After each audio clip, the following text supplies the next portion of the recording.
Hello, hello. How's it going, everybody? Ho, ho, ho, Welcome. hello. Ho, ho, ho, hello. Welcome. Welcome, welcome. Yeah, we're here. We're chatting. We're doing it. Welcome to Crypto Coding 2021 wrap up. Oh, let me mute myself on the YouTube stream.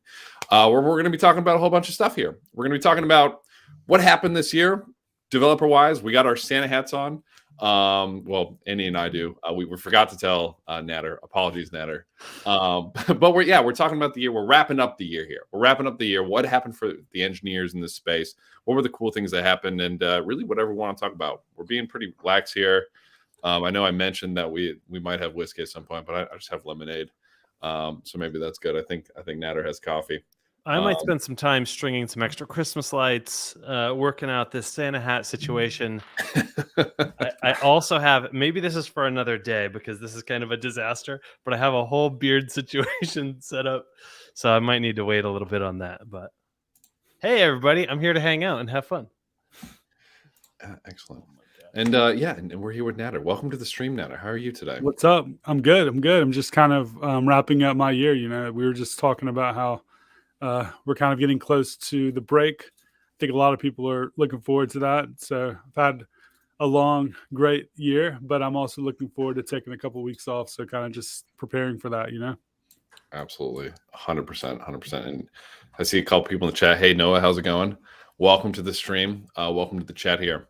So to kick it off, I wanted to just kind of ask a couple quick questions before we jump into how we wrapped up the year. So Nat, I want to ask you particularly because you actually only jumped into space back in sometime April. at the beginning of this year. Yeah, April. How was that like? And now you're in the space, and I feel like pretty much every developer has seen some of your content. I mean, your front end content is phenomenal. Like, hey, how do you connect a website to this blockchain thing? How did you get into Web3?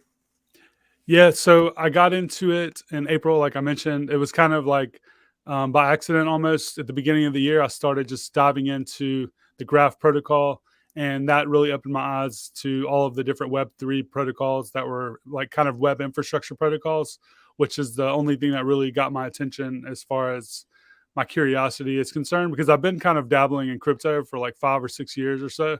But when I started as a developer, of 10 years, started seeing that people were building like really interesting applications, and they also had really grand ideas for what they could build in the future. That really, really got me interested. So, I've told this story so many times, but kind of I went down the rabbit hole of Web3 like a lot of people do. I watched the talk from Juan Benet, watched the talk from Yaniv Tal. That kind of really opened my eyes to some of the ideas there. And then after actually diving into some of the protocols and seeing what people had built and also what they planned to build, I saw a lot of opportunity to kind of get in at a stage that was fairly early, but also at a right time that I felt like things were about to kind of explode. And I think I timed it fairly great in the sense that, of course, if I had really had my eyes open to this stuff years ago, I probably would have changed my career earlier. But also I felt like I came in at a time when things were just starting to kind of get really, really exciting. In the sense that we're now seeing like awareness of Web3 in the last few months that maybe people weren't seeing a year ago.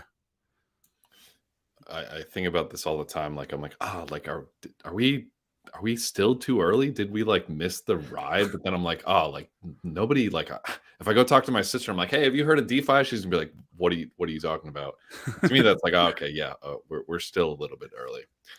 So that super resonates. Nader, did you do hackathons or anything like that before jumping in full time, or how did you start getting your actual developer feet wet with blockchain? Mm-hmm.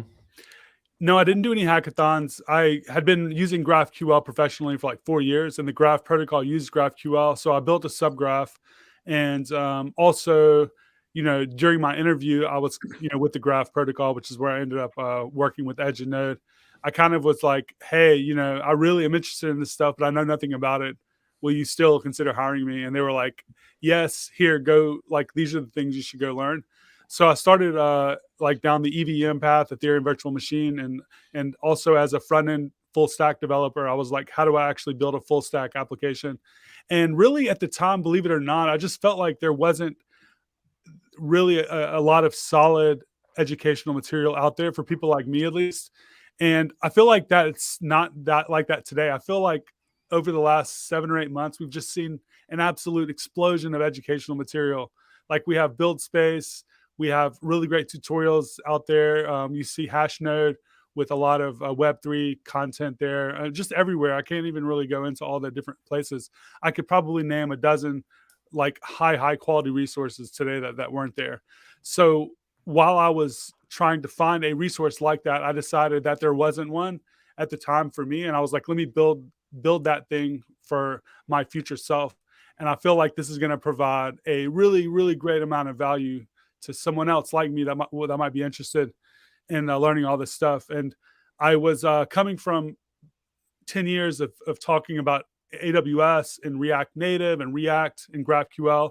And I'm completely switching into this new area. And I was thinking in my head, this is either going to be a flop, like no one's going to care about it at all, or it's going to do great because I'm excited about it. So obviously something's there. I just didn't know what was going to happen. So I sent out a tweet and I was like, hey, I'm putting together this full stack Ethereum guide. And it got like more engagement than anything I had tweeted out development wise in a long time. So that was a great signal. I started writing this guide using a modern stack, Hard Hat, Ethers, and React. And I finished it and I tweeted about it, and it just absolutely did the numbers I had never seen before on anything I'd ever written before. And I've been writing professionally for like 6-7 years. So that was kind of really what got me into the whole groove, because I started getting in these conversations with people like Patrick and other people I've been here for years, because I don't know, just people started sharing the thing I had done. Yeah. Or I don't know how long you've been doing it. Anyway, like people started sharing this guide, and like, you know, that really boosted my confidence. I was like, okay, I'm not like a pro at this, but at least I can explain this hello world basic level tutorial for people that want to build this stuff. And then from there, I've just been continuing to find opportunities where there were things that I wanted to do that weren't already documented, and just documenting them. And that seems to be like a really great path for creating like educational materials that other people want. Like find the thing that you want to do, and if it isn't already there, then create it, right? I guess it's the same way if you're building software, right? Like if there's something that you want and you build it, then probably there's at least one or handful of other people that want it. Yeah, for sure. And it's almost like your year here is like probably the most telling, right? Because you're like brand new. Well, pretty much brand new to the space. You're like, yeah, I came to the space. I was like, I don't really know what I'm doing. And like, I feel like you're probably, what you've seen is probably the most telling, because you're like, you have the fresh eyes, but fresh eyes from a lot of years of experience doing AWS. So I'm curious, what do you think like the biggest moments of this year have been, or like the biggest things that you're like, as like a newer dev who's obviously picked up everything incredibly quickly and is already like, absolutely killing it. What were some of the biggest things that you've seen this year? It's hard to tell. I mean, if you can bucket all of the, like, even though Web3, as a fundamental idea, we're trying to move away from these big companies and build out new versions of, how people might have built a company in the past and have it more equitable and stuff like that. So like, with that in mind, I think one of the big moments, if you want to kind of put all these things together, when you see like the big companies like PayPal, Stripe, Square, Meta, all these companies, and Reddit, like officially like launching crypto or Web3 related features, I think that could be categorized into a defining moment. I think that when you see that type of adoption, it's a really great signal. Like we're gonna have ups and downs for the next couple of years, and we're not gonna hit mainstream adoption everywhere. But when you start seeing that type of when you start seeing these big companies realize that they need to kind of be a part of this, that's a really great signal for a lot of other people that are in the Web 2 space as well, that are thinking about moving in the Web 3 space.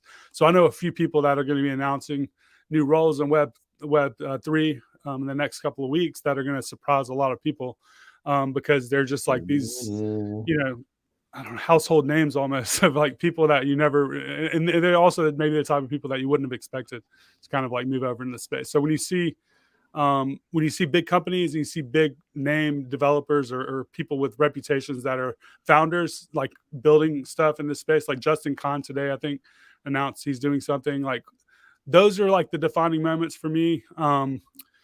There's a million things that have happened though, so I don't really know. Just all of this whole year could be a defining Yeah, moment. I was trying to think like what happened this year because a year in crypto is like 10 years. Yeah, Anywhere else? it's like Um, momentum building up like a snowball. yeah, I mean, there's a ton of product releases, of course, and so those are like from Chainlink Labs perspective, you see Chainlink oracles go live on Avalanche and Harmony testnet is up and Phantom went live and like there's a bunch of those. So those are always like big moments for me because that's the stuff I cover. But like for developer tooling and stuff, I don't know what came out. Patrick, I've noticed this year you've been talking about hard hat like crazy. You talked about Brownie like crazy last year, and now you're talking about hard hat and Brownie. So is that like something new that came out this year, or is it really just gained traction this year? No, so like, well, so for the longest time, Truffle was like the go-to. So Truffle was the OG when it comes to like developer tools. And yeah, no, Hardhat's been around. And so when I first entered the space, it was funny. Like a lot of the top projects at hackathons were using both Truffle and Hardhat, which I thought was wild. And I was like, why? And it was because Hardhat was newer and everyone was just like used to Truffle. Like every tutorial out there was Truffle. But yeah, Hardhat kind of has really just like, I mean, this year is just like the go-to JavaScript tool at the moment is Hardhat. It's a sick tool. It works super well. It's a great tool. And yeah, like I see someone in the comments saying Brownie is fire. I mean, I love Python. So yeah, Brownie is absolutely fire. Huge Python fan over here. Yeah. So it's not new though. And I love seeing the competition or the development of like competitors to the things that have been around for a while, because that kind of makes the other teams start upping their game a little bit. So I see Truffle team kind of like trying to, do some stuff, which is amazing. So like, I'm sure they're going to continue to improve and evolve. And then you have Paradigm released the Foundry Ethereum toolkit. That was pretty cool. I love seeing Paradigm. Paradigm is cool shit. Even though like a VC company, just seeing that they're doing stuff that are very closely tied to developers. That's a fun group of people to watch and follow. Yeah, I was gonna say like a lot of the main devs. I mean, they're like people know who they are because they like build cool shit. Yeah, which I think is Sam. I don't know how to do his tag. That the white hat hacker, is he part of Paradigm too? Because I know he does a lot of really cool stuff. Sam Zinn. I'm not sure. Is he Paradigm? I feel like I know Hasu is. And yeah, Hasu. Yeah. Maybe he is too. Sam is part of Paradigm. And what I heard, I just heard that they brought him on, not necessarily for a research or VC role, but like just to make sure they have somebody with technical chops that he goes and rescues, a quarter of the industry from with these white hat moments. I feel like those are all like pivotal moments where good developers come to save the day and really help out there. I see some people in the comments. ENS airdrop, pretty big moment. That's oh my gosh. Oh yeah, forgot. That's true, actually. How did we forget about that? a lot of people that were like Web 2 people that were just dabbling in Web 3 shit, like just picked up an .eth name, and then them getting airdropped like 5 or 10K was just huge. Because like, you don't forget that. No. And it's not just the airdrop, but also like the adoption. There's, big brands have adopted those. And it was something that was really easy to wrap my head around for an early NFT too. For me, it was just like, oh yeah, I just get my address into a name. That's an NFT, whatever it costs, and it was cheap at the time, but whenever I got mine. And so it was just a nice, really easy little thing. You could hang on to them. You can use them. They felt like DNS, like that kind of renewal system. It felt really familiar. So props to the whole ENS team. I thought that not just the airdrop, which it was great too, but like that whole product and how that kind of came into light this year. I think a major moment. Yeah. Speaking of other big moments though, developer DAO. We have Nader here himself. I know we talked about this briefly kind of over chat. That's like an insane thing. And it's got a ton of traction right now. What's going on? What's the plan there? What happened there for people who don't know? DAOs are blowing up in general. So there's developer DAO, and then there's probably a couple of dozen other just really, really amazing DAOs that are just top of mind, plus probably hundreds or even thousands of other ones that I just can't keep up with at this point. I think that DAOs are still early in the sense that they're really great ways to incentivize and get people together to be co-owners of a thing. I think what we need to figure out over the next year is how to actually organize and build tooling that make these DAOs efficiently run successfully. Um, so that's kind of what I'm learning as part of Developer DAO. But yeah, Developer DAO has been a wild ride so far. We kind of have just the most amazing community I've really kind of ever been a part of. I think we have people that are from all parts of software development careers, from beginners to experts to Web2 developers to protocol developers. We even have designers and people that are not developers in there. And, you know, the incentive mechanism that a DAO provides, there's just a bond that everyone has together. And it's really cool to see how that plays out, where people are helping each other and people are getting hired, people are landing gigs, people are making money together. Really cool to see all that. I think the challenge that we have at this point, though, is that we want to make this a real public good, and we don't want to have like a gatekeeping mechanism that a DAO just has as part of how they work.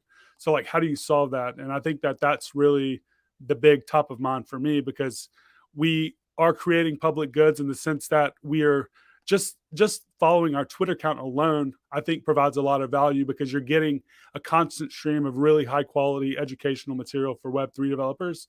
But we want to go beyond that. We want to be able to do events. We want to have open source. We're building open source. We already have a pretty cool handful of projects that are out there on our GitHub. One of them is something that hasn't been launched yet, but it's going to be a way for people to just scaffold out a DAO. So what do you need when you create a DAO? You probably need a website. You need a smart contract. You might need tooling and all that stuff, and how it all fits together. So like we have this project where you can just run a command, and a team are building this, but you run a command, scaffolds out this boilerplate. They're doing an amazing job there. Stuff like that is pretty cool. I think that fits into the public goods. And I also think like we need to find a way to scale the actual Discord community. We want to have a portion of it token gated, because we're in there trying to actually coordinate, and we can't have like 1 million people in there. But we also want to have the learning resource part, or the areas that are, valuable for anyone that doesn't really affect our day-to-day work, to be able to benefit from that. So that's kind of a big focus for me. But yeah, DAOs are cool as shit. It's been wild to see, and it's really cool to see like different ways that people are building DAOs, because the main problem for building a DAO is like, I wouldn't say the main problem, but like this set of problems is like around getting a group of people together that are aligned with a certain goal, that are not in there for, at least in our circumstance, for monetary benefit only. Like we don't want people speculating. Like that's one of the things. You also need to think about civil resistance, and you also need to think about fairness, and you want to kind of have a diverse community. So like, how do you actually make all of that work? And there is no perfect answer. I think that everyone's trying their own way, and we tried our own way. It's worked out pretty good. But I think if someone tried to implement something exactly the way someone has done in the past, then they can see the future, and therefore they're going to try to game that system. So you have this idea of game theory going in there as well. So how do you build a community in the future that kind of takes all the stuff into consideration? So yeah, it's pretty cool stuff. I think one of the biggest events of the year was Constitution DAO, precisely because maybe it didn't work, but people had the opportunity and they went for it, and it gained enough traction really fast for enough people to say, what is a DAO? Or to say, oh, I remember DAOs. Are we doing that again? Oh, it works. Like the money got raised. It actually worked. They didn't win the thing. I was in it, but we didn't win the thing. But like still, people were able to participate, and just that as this huge thing. So then people can say, okay, well, what else can DAOs do? That was already in the air, and like people were talking about it. The heads were talking about it. So it kind of proved like, yeah, this is something that can exist. And then you see a whole bunch of other stuff kind of come out from that. Tons of investment DAOs, right? There's plenty of those. Not for profit, charity related DAOs, developer DAO, all sorts of things are really starting to come to light. Not only out of that, but that really, I think, like ignited the fire. And now it's a cool question. It's like, okay, well, how do we make it work? Right. How do you want to tune your DAO? What's the infrastructure behind this? Patrick and I, we've talked a lot about this. Like, what's the tooling that people are going to need to really build that DAO out? So that's cool to hear about. Yeah, I feel like we're a good year out from having that thing perfected. So you're going to see a lot of successes and failures, and you're going to have a lot of friction within DAOs trying to kind of get to that point. But I think like over the next year, there's a lot of opportunity for people to be building DAO tooling and maybe create a DAO around that or something like that. I don't know. But yeah, that Constitution DAO was a really cool experiment. It was really interesting to kind of see that play out, and just watching all of these things that have played out give people ideas around how they might build communities going forward, I guess. Yeah, especially, you see success, and maybe Constitution DAO, I think it was a success. Got people together, organized, and you can say, okay, well, how do we iterate on that and achieve what we need to achieve? Like, DAOs right now still struggle a bit on, everybody wants to start a DAO, everyone wants to be a part of a DAO, like invest, but nobody wants to actually do the work. Like finding the people that actually do all the stuff is a really big challenge right now. I mean, With that. the best way to incentivize people is to pay them. So I think that, to me, the best way, if you are in this situation, is to get money and just pay people to work full time on it, or part time. And then, if someone's not doing this just for the hell of it, like, obviously the ownership piece is important, but like, let's say that someone has a full time job and a family and hobbies, it's like already stressful. And then on top of that, they're going to try to do this DAO thing. I think you gotta, you maybe need a full-time person that is fully focused there, that they can devote their time and they can be compensated for that. And then you have like an owner, and even then it's probably not going to work perfectly, but at least you have someone there, because I can't do it full-time, and most people can't even do it part-time without it affect their mental health. So like, I think that's one thing, like, get some investment, decide just to pay someone, make it worth their while. Hopefully the community will get behind that and realize that it's worth paying someone full time to work on this, because it'll benefit everyone. Will has a great comment in the chat. Regardless of who is doing the work, you can see who's doing the work. So what's kind of cool about this, DAOs, is this transparency. You can build that in. You can really see who's contributing and who's not. He feels bad he hasn't done enough. I feel you, dude. Like, how many DAOs am I in that I'm just like, hi, I don't have time, right? Yeah, we all feel that way. Yeah, That's what someone commented. I feel that way. Like some days and some weeks I'm very active, and sometimes I'm not. I think that's fine though. I don't think you have to be. I think unless you're like getting paid full time, you shouldn't feel obligated to do anything. I think if you help build the community just by, creating a token, or minting a token and being in the chat every once in a while, I think that's great. That's good enough. You shouldn't have to actually do work if that's not what you want to do. I kind of feel like a member of the greater DAO. If Web3 as a community is a DAO, I feel like I'm a part of that DAO, and I'm always trying to do my DAO due diligence there. Whereas I'm like, all right, I'm jumping on Stack Overflow, trying to answer as many questions as I can. But yeah, at the same time, to exactly your point, I can't do that all day. As much as I would love to, I can't do that all day. I do want to actually get a little bit nerdy here. We're talking about DAO tooling. So I know there's a couple of like node code solutions out there for building DAOs, and I think we're all on the same page. Like 2022 there's going to be a bunch of DAOs. DAOs are going to be sick. DAOs are going to be so sick. There's a whole bunch of no code tools. I didn't know Developer DAO was working on a no code solution, which sounds absolutely fire. But there's like Aragon. Yeah, I mean, I wouldn't say it's a no code solution. I would say it's just a nice abstraction for a developer to scaffold out infrastructure that you would need to get started, and then from there you would probably be able to configure it. To me, it would be the ideal solution for a developer, because I understand how to write a smart contract anyway. This just kind of helps me start off with something nice. I understand how to build a website. This just starts me off with something nice, and I don't feel like a lot of times these out of the box solutions are configurable enough. So like, this would be my choice, this type of thing. And then you're going to have also these things for non-developers that are going to be great. I think the more the better, the more options the better. Yeah, for sure. So actually, somebody in the chat just said something funny. MPX create DAO. Noah with an excellent That's what it is.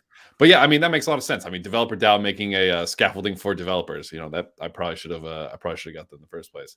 But I'm not a developer, and when I think about no code solutions, I'm skeptical because I know there's going to be something I want that's not there because like I'm a weirdo and I have like one idea and I'm gonna have to get a developer anyway. So this idea of scaffolding is really interesting because or else I'm gonna give my guy like here, use this no code solution. He's gonna be like, man, I ain't using this. I'm gonna go do my own thing, right? And so there's there's gonna be a lot of products for different people is really the answer, right?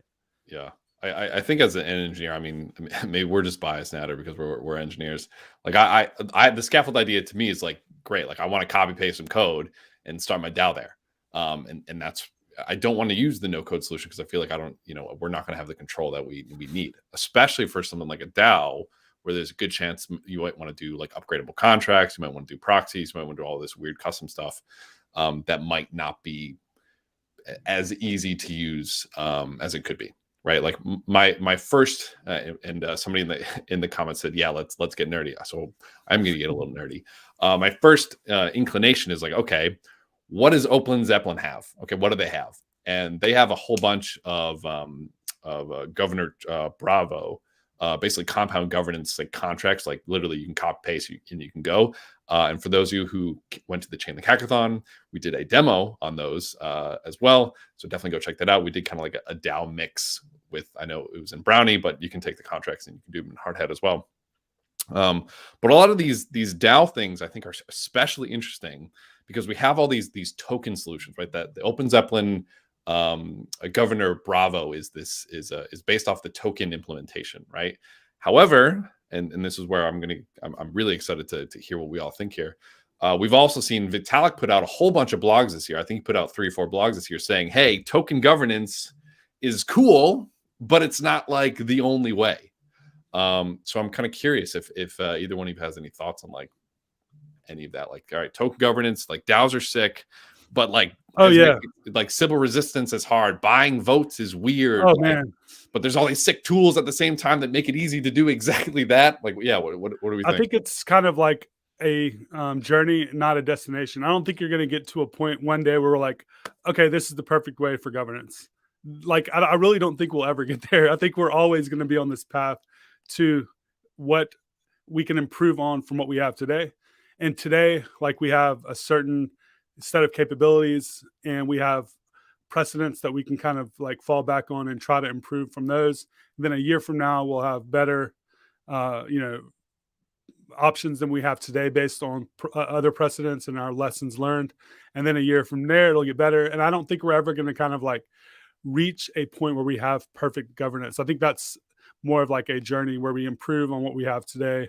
And right, one could argue we can't really like solve this problem because it's so complicated. Mm-hmm. Like, yeah, token governance is better than just having Facebook choose whatever the hell they want to do. We have no option, right? But it's not as good as like combination of token governance and participation, some sophisticated version of participation, right? Or maybe even going further than that. Yeah, there's all kinds of ways you can do that. That's my point of view on it. Well, I feel like what do they say about democracy? Like as just a human governing thing, it's a terrible system of government, but it's the best one we've figured out so far. Like it includes the most people, it gets to the best outcomes. It's slow, it's such a hassle. Like you got to do so much work for it, but there's not a better system. And we've tried a whole bunch of other ones, and they don't work as well in the long term. And so maybe token governance, it's a form of democracy, and maybe it's not perfected yet. Maybe it needs some tweaks, but the markets show you got to play with them until somebody figures out that innovation. And I don't know what it is. If I knew what it was, I'd ship it, right? But like the same thing happened with DeFi is, in this year with Olympus DAO and some of these, cell-phone protocol DeFi projects is like they figured out another way to deal with liquidity and to run that in their community. But it took kind of pushing on the edge of DeFi 1.0, if you want to call that, for those next sort of iterations to come along. I think governance is in the same boat. Like right now, everybody's kind of using these snapshot votes, using these token votes. Maybe there's NFT membership or something like that, and forum discussions between 20 people instead of the hundreds or thousands of token holders or whatever it is. Something will break, right? We're working on that, and people are figuring it out. I think it'll just take some time. Yeah, and I think you have to be comfortable with being uncomfortable, because you're never going to be 100% on board with everybody in the whole organization coming to a consensus on anything. You just have to do what you can, do your best, try to come up with the most democratic, fair solutions you can, and move forward and realize that everyone's just doing their best, and that's it. I feel like as engineers, we're like secretly, slowly becoming philosophizers as well, because we got to make all these like architectural engineering decisions that are like embedded into our smart contracts. So we have to like be like thinking about, okay, like is this the most best way to do governance, which I think is really interesting to think about. We're putting the keys to kind of so much of our future into us as engineers' hands, which I think is really cool. But I think on the topic of like a better voting system, that's something that we're definitely a number of years off, but it's something I'm crazy excited about. Is having like a DID, decentralized identification, where you're going to need some type of oracle to figure out if that person is real or not. Do some type of proof of personhood. I think that's what Vitalik called it, proof of personhood, which I think is really exciting. I think there's expanding to these hybrid smart contracts that do this, like prove that you're a person, or that they do off-chain voting and then just do it in one transaction, so that the gas fees is cheaper. I think there's so much space here. I've seen a bit of chatter about decentralized ID, and Chainlink had a blog post about this, I think late last year, maybe early this year, but about those decentralized identity systems, which I know, there's a lot of protocols who are working on that. Wing, I think, is working on that, and Human Protocol, has a version of it, and some other, big names as well. I've seen kind of in the chats. So that is certainly like something on the minds. That's a potential solution to governance. There's some reputation that's backed by an actual identity, and when there's that reputation, there's the threat of losing your reputation, or reputational damage. So maybe there is something there. Yeah, someone mentioned in the chat that innovation is reputation, and I think they're onto something. I think that's a very complex ultimate goal to perfect that, but it's something that is already being implemented, and something that is already for sure a big deal. Yeah, we've already seen reputation in Web 2, right? That's the blue check mark. That's the follower count. You see it on crypto Twitter already. It's just like there's these haves and have-nots. You got to be really careful with that. You get a blue check, and suddenly, like, oh no, was that accidentally financial advice? Am I up for securities fraud on accident? Like, there's all sorts of consequences that really do come with that. And that's, of course, completely centralized, opaque system. Nobody knows how to get those. But to decentralize that, to make that transparent, that's a really interesting, compelling argument that ties into governance, ties into a lot of these sorts of things. For sure. So I want to switch gears, because we're at the half-hour mark. For people who are in the chat, we will be taking questions a little bit. So if you have any questions, feel free to just fire them off. Could be about what we're talking about. Could be about something completely not what we're talking about. We're here. We're having fun. We're doing whatever we want to do. And yeah, you can make them as technical as you want. Something I do want to do that I think will be kind of fun, and we were kind of talking about different topics and stuff. Something I think will be cool is if the three of us, we write down what we think the biggest developer-focused blockchain event of the year was. We write it on paper, and then we'll flip it around. Andy's gonna have no idea, but no, Andy, this will be great, because this will be like the biggest developer event. Because the thing that you think is sick, Andy, could also be the sick thing for developers. So I'm kind of putting everyone on the spot. Nader is frantically looking for paper. I actually just realized that I don't have any paper either. Developers with no paper. I'm the only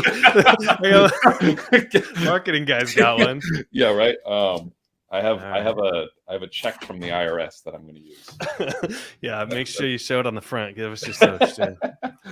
All right, cool. So just the singular... in the chats, if you've got questions about holiday traditions as well. Oh, Patrick, did you make your background green and white for this? Oh, hold on. Can I? It looks green and white. It's very festive. Look at that. Nice. Wow. Yeah, we changed the... and maybe this isn't my top, but high up on my list of developer events this year is Patrick's background really coming up to a whole new level.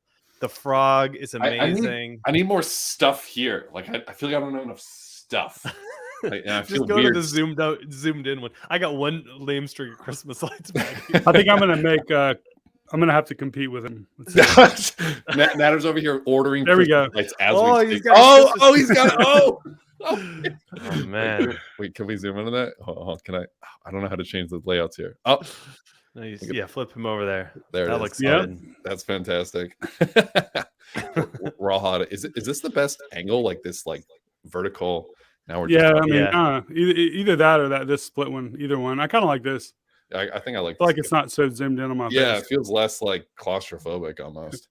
All right, so we've all have them written down on the count of 3. No, wait, I'm not ready. Oh, Andy's not ready. In the chat, same thing. Write down what you think the biggest developer event of the blockchain space this year was.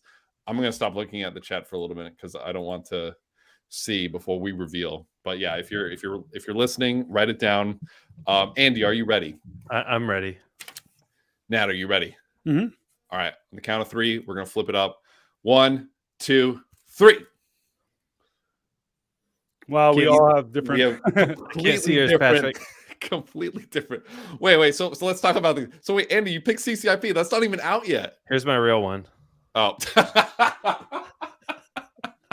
All right. So for the No. CCIP. The announcement for CCIP. Okay. Yeah. I No, I think encapsulates so much of what happened this year and the excitement around it, even though it's not released yet, for developers to say to start thinking about, oh, there's going to be a decentralized Chainlink secured version of bridge infrastructure architecture, whatever that looks like, and it's coming.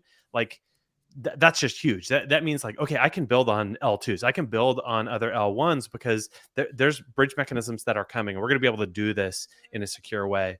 And from on my side, beyond developers, the idea of CCP has invaded into some other areas where there are people who are interested in building with blockchain and crypto technology that are asking about CCIP and learning about CCIP as a way to like, oh, this is how we can really enter the blockchain space and understand more of it in a grab. So I think it's really, really impactful that whatever it was, presentation at SmartCon. I'm totally pumping my own, Chainlink Labs a vibe and event here, but I really do think that was huge. Actually, now that you mention it, now that I'm thinking about more, yeah. I mean, for me, I'm like to me, announcements are like good, but I want to like when it's live. Like announcements usually like almost bother me because I'm like, just let me use it. Like CCIP is something that I'm like, once that comes out, just my hype level goes through the roof, and just so much more stuff you can do as an engineer. I'm crazy excited for that, but like it's like I want it now. I know. Yeah, absolutely. Your other one, NFTat. And then just some quick backstory on CCIP. CCIP stands for Cross-Chain Interoperability Protocol, which is a way for basically every chain to talk to each other and do stuff. So if you haven't checked out CCIP, definitely go check it out because it is coming. And I'll drop a link in the chats here. I mean, once it comes out, that's going to be all my tutorials. It's all going to be CCIP, and that's all I'm going to want to build. The other one was NFTat, which is kind of funny.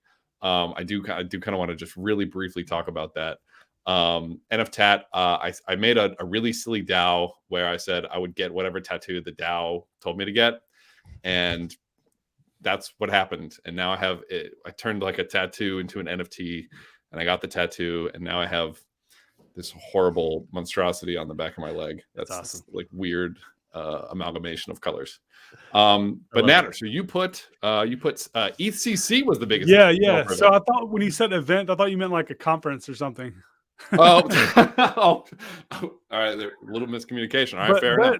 But I also kind of feel like for me that was maybe an event in my career where it was my first Ethereum conference, and everyone there was like really, really excited to kind of be together again after COVID for like a year and a half or 2 years. Also, I felt like it was the very beginning of like NFT summer, because after that you started, and that wasn't really the catalyst, but there was a lot of chatter about NFTs before they were kind of like mainstream at that point within that event.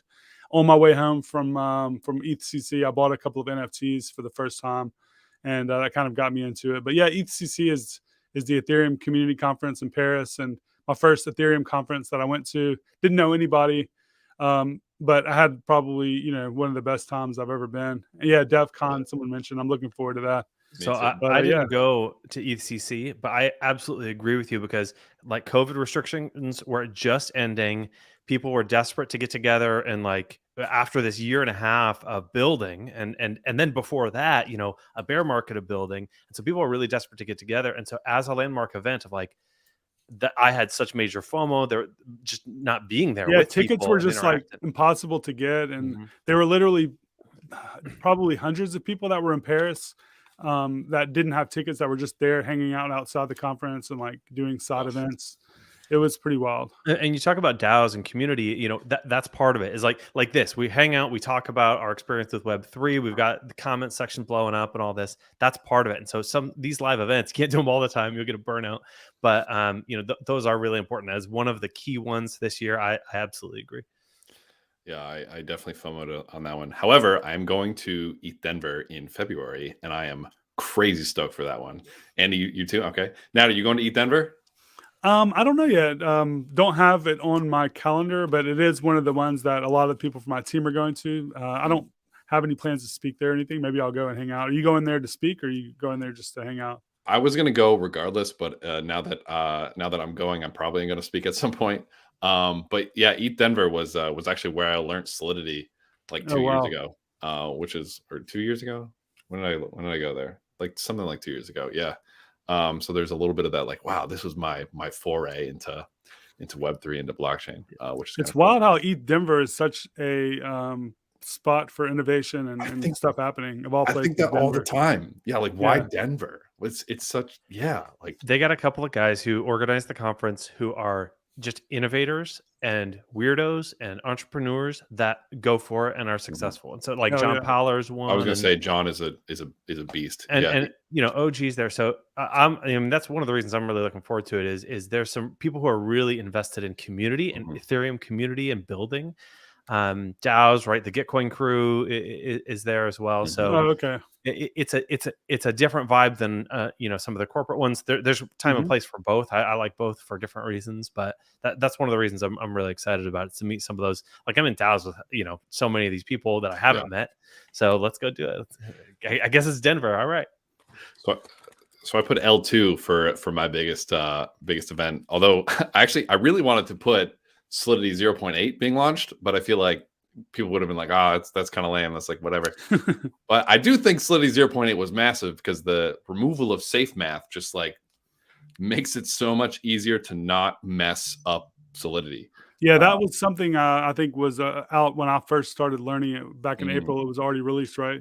yeah, I forget when it was. Yeah, it was released sometime early this year. Because when I was like reading documentation, I would see safe math, but when I Mhm. would use it, and I was in a newer version, it would Yep. just be like yelling at me, Yeah. and then I was like, "Wow, thank God I never had to deal with this shit." Well, I mean, using it was easy enough. Just at the top, you'd be like using safe math for you in 256, right? Yeah, but it's just like one extra Yeah, import, one extra thing they have to deal with. it's one piece of abstraction that, like, as a developer, you don't want that like cognitive overhead when you're already trying to like not lose $600 million when you're coding your your smart contracts. So just being able to use like the plus and minus sign now is a big win for me. But I put L2s because to me that it showed like, okay, this technology works. It's here, and scaling any blockchain, I don't care which one it is now drastically easier because like this stuff is here, it works, and like they're in production right now. And just so many tools just shipped on L2. I just thought it was a phenomenal event for just the entire blockchain space, saying like, hey, like L2s are great technology and they work really well. So I thought that was really big. But yeah, if I had to really answer, I would say Solidity 0.8. So for How all you about keepers, Chainlink keepers?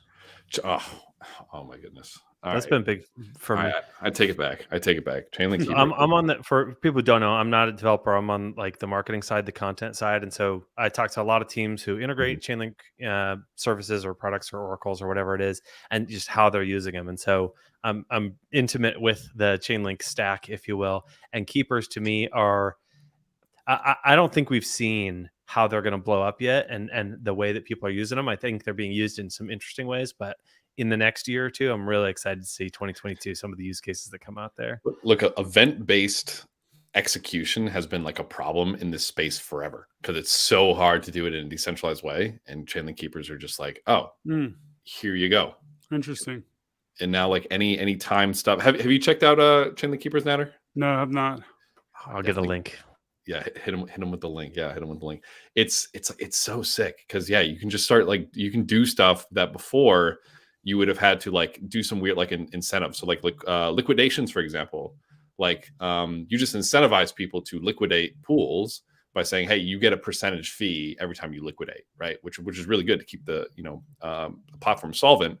But for protocols that aren't holding several $billion, they don't have the ability to do that. So yeah, keepers are absolutely massive. But oh my god, CCIP next year is going to be, well, hopefully next year or whenever it comes out.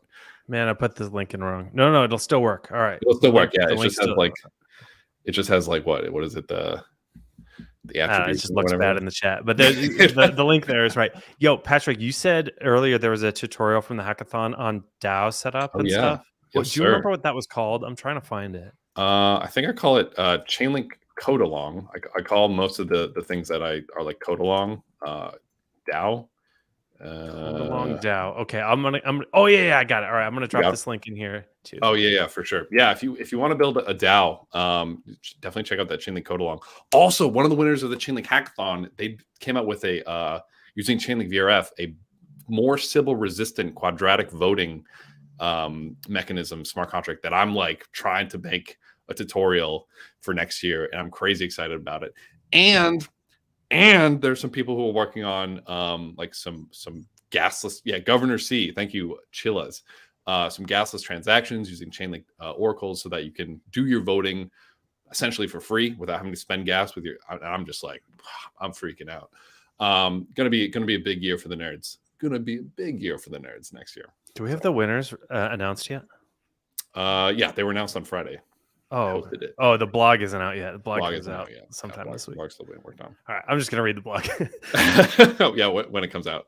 Oh yeah, because you're not writing it this year. I guess that's, no. Fair enough. All right, so cool. So we have 13 minutes left.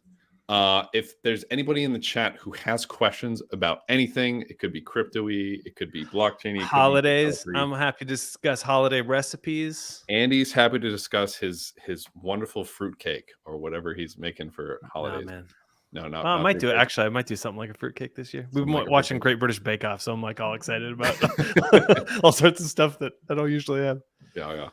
But yeah, feel free to ask any questions too, because as we kind of wrapping up here, we're gonna just kind of keep talking about whatever. Hey, I got a question for you developer types. Yeah. So I got, and actually, I think Nader here is uniquely suited for this, coming from his background. I got a friend, and he is like a front end guru. He's like React and all the front end stuff for years and years, 15 years. He's just been in the industry. And when he looks at Web3 pages, he sees the little connect button up there, and it's like there's this gap between like, how do you get from this front end to talking to a blockchain? Like, what is happening there? And how do you set that up? And I feel like there's a gap there. And of course, he asked me, and I'm like, I don't know. And I sent him links to all your stuff, Patrick. But he's not ready to dive in yet. We'll get him soon. But can you talk a little bit about that? Like, what is that step? What's happening there? And is that getting easier? Is there a standard now this year? How does that work? Yeah, I mean, it seems like to me there is a very big disconnect between the way that we've dealt with applications in Web 2 versus how we deal with them in Web 3, to the point where you can't really explain everything unless you kind of go into this like long rant or rabbit hole about how all this works together, because we're so used to authenticating with like Google or Facebook by just essentially pressing a button and we're saying, yes, here's my email, here's my name, here's like all of my whatever personal data you're handing over at that point. And then from then on, you're essentially using that third party as like an authentication mechanism. And we've never had control over our identity. So we're kind of using this party that's like dealing with our identity, and we're just like allowing them to use our information. And I think the main difference now with wallets is that you're kind of having this bundling of a handful of different things into what we call wallets, but in reality, that's probably not the best word for people coming into this space. Instead, we should come up with some other word, I think, in my opinion, because wallets are not only dealing with value and tokens, they're also dealing with your identity, they're dealing with your reputation, and they're also dealing with like NFTs and all this other stuff. So I feel like there's so much that goes into it that's kind of hard to explain. But I guess if you really wanted to kind of like really think about how we might onboard those users in the future, I think you're going to start seeing the sign in with blockchain or Web3 wallet becoming more widely adopted in 2022. You're going to see Google, Facebook, Apple, and MetaMask or whatever Web3 wallet. And it's going to be kind of in the same box. And I think that that's going to be one thing that's great. And then people will be a little bit more curious and they might, install one of these wallets. I also think there's a huge opportunity for someone to create a completely new paradigm of what a wallet is and essentially just create MetaMask or Phantom, but rethink the whole way that we're marketing this thing. Instead of calling it a wallet, call it a Web3 identity provider or something like that. And the people that aren't interested in like the cryptocurrency part might still be interested in using this permissionless way to deal with your own identity and to kind of have full control over it. That's appealing to a lot of people, but a lot of people are not into the whole idea of like crypto and tokens and stuff. So like someone just needs to create a new way of doing that, like an extension maybe for Chrome that allows people to have this self-sovereign identity without using the terminology around tokens and stuff, because it's not only that. So like, but I think in 2022 we're just going to see like Auth0, Supabase, possibly even some of the larger companies like Firebase and stuff adopting sign in with, or at least adding that possibility of signing in with a Web3 wallet. And then, that will be just another milestone for us to continue gaining more and more traditional adoption, maybe. At least that's my ideas. What do you think, Patrick? I think pretty much a lot of what you said is spot on. It's so interesting too. Like when the question is like, oh, like, well, how does this connect? Like my brain immediately goes, oh, you just send the transaction to an ETH node, and then it's like, oh, well, that's not, if you're like out of this space, it doesn't really make any sense. I'm like, oh yeah, no, you just need your RPC URL. You're good to go. You can get it one from Alchemy and Fear or whatever. I think making that transition with exactly what you were just saying, from kind of like, all right, sign in with Google, sign in with Facebook, sign in whatever. So like, okay, sign in with you is going to be a little bit tricky. And but I totally agree. We'd need a better name rather than wallets, and hopefully someday we'll see that. But yeah. So people are talking about single sign-on. People in the chat are saying like, username. Mhm. Username is close, but like there's more there too. So maybe there's like a naming challenge to get there. But So I love a lot of these chats as well. So that's the challenge to all the developers who are watching. Come out with a better name, make it a wallet, go do great things. Hire some marketers, go hang out with cool people like me to come up with good names for stuff. But there are some fantastic questions in here, actually, for the last 7 minutes that I would love to get to. So Chromore, for those of you who don't know, has been incredibly helpful on that 16-hour free code camp video that we put out. He's been helping out in the GitHub, just absolutely been phenomenal. So thank you, Chromore, for all your help there. But Chromo's question: if 2021 was great for crypto, what are your expectations for 2022? Ooh, forward-looking question. Yes, great question. What do we think? All right. So in 2020, I feel like there was a ramp up where the people who were building for a couple of years started launching projects and they started connecting again. And that kind of launched us into 2021. But I don't think, I think things have changed in the last couple of years where it's not that people have stopped building. I think projects like the Graph, like Chainlink, like have developed more in the past year than in previously, because as things have scaled and grown, there's more to release, there's more coming out, there's more audits, there's more employees, right? There's more people to do it. And so I honestly think that 2022 is going to have bigger releases and more adoption than 2021. And right. I'm not saying, I'm not making any comment about the market, because markets are fickle and anything like that. I don't want to talk about those. But in terms of technical adoption and releases, and the way, like Nader was just talking about, Firebase could make this Web3 sign-on available. Any of these companies, AWS, anybody of these could make Web3 sign-on available, pay by Ethereum or whatever it happens to be, available, and it would be a complete game changer. And we already see that, like with NFT adoption and media studios and Adidas, even with pushback from game companies, that adoption, Yeah. it's a different kind of game, and it's not just lip service either. There's real integrations happening with technologies across the world and across industries. Yeah, today you saw like Nike acquired an NFT company. That was pretty cool. I didn't see it. I've been working. There's just interesting Center. news, like boom, boom, boom, back to back to back every day. It's like nonstop. We have a channel in our DAO called Probably Nothing, and all it is just event after event over the course of the last few months, and it's almost impossible to keep up with it at this point. Yeah, I think that you're just going to see, like you said, the market doesn't really matter. Like it's going to go up and down, but like if you zoom out and you really do care about the market, like it is on this upward trend, and I think that does reflect the adoption and the usage of and the utility of all of these different protocols. And I think that with DAOs and the way that people are forming and organizing teams and companies versus the traditional way of going public on the stock market, you're going to start seeing more value that is built into these types of organizations. Therefore, you're going to now have not only protocols, but you're also going to see DAOs, in my opinion, like bringing a larger market cap than we saw in the past. And overall, we will just see more people building cool shit and more people using it, and therefore more adoption. And I do think we're pretty damn early. Like at this point, it's so hard to realize how big of a bubble that we're in.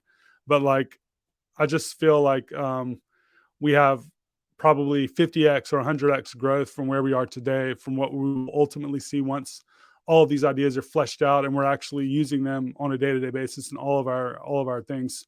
Like imagine a game as polished as Fortnite, but having some type of ownership built in, so you're not just dumping hundreds of dollars a year to the platform. So we have Axie Infinity, but if you compare to the user interface to between those two games, it's kind of like night and day. So I think I think we have a long way to go, but we have a lot of interest. A lot of people are making these realizations, and we're just going to see more and more adoption. I think like we had this inflection point in 2021 where you kind of saw Web3 just like shoot up, like people interested in it. And now people are like investing in it, and developers are moving into it, and we're going to start building on the shit. And we still have a lot of ways to go around user experience and developer experience. But a lot of people are focused on that, and it's going to be a fun place to be. I look at Chainlink is of course, adoption is one of my metrics. Chainlink Labs, homeboy here, but we saw BSC come out and launch with Chainlink oracles, and BSC DeFi blows up, and then the same thing happens on Polygon, same thing happens on Avalanche, same thing happens on Phantom. Like it just keeps going down the list from last year through this year.